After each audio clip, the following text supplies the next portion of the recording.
If the stars were made to worship, so will I.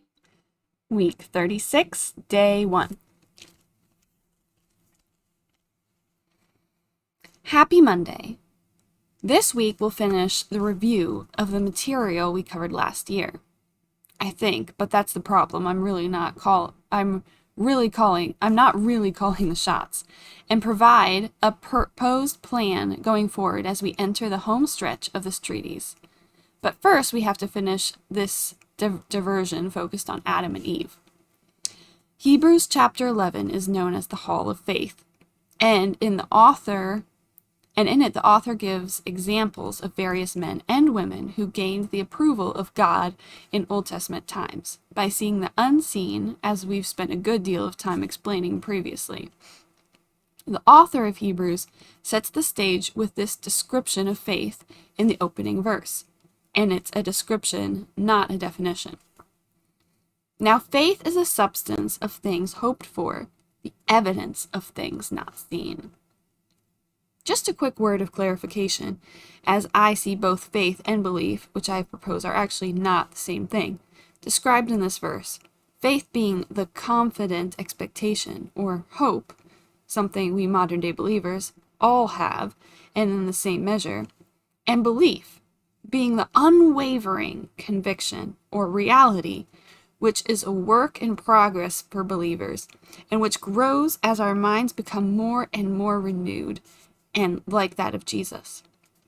This construct is, to my way of reading Scripture, consistent with the whole counsel of God, and it works nicely for me.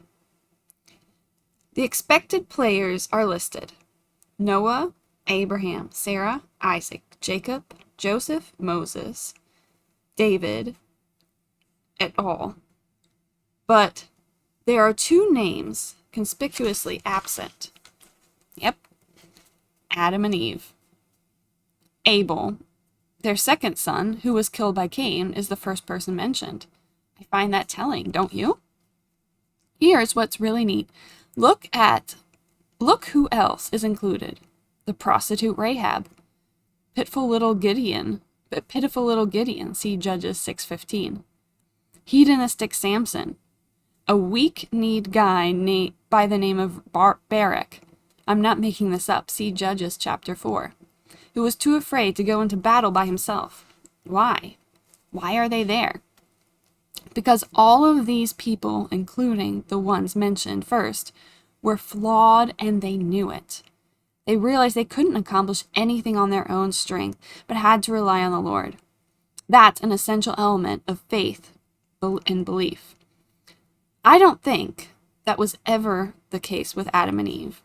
I think they stayed proud and self-serving and did not humble themselves before God. I could, of course, be wrong. Scripture is not conclusive on this matter, hence my ponderings. As much as I would like to get farther on with our review at this point, all of this does bring up an interesting question. How did anyone in the Old Testament times get saved anyway, since the way of salvation had not come yet? Difficult question, but we love those, don't we? More tomorrow morning.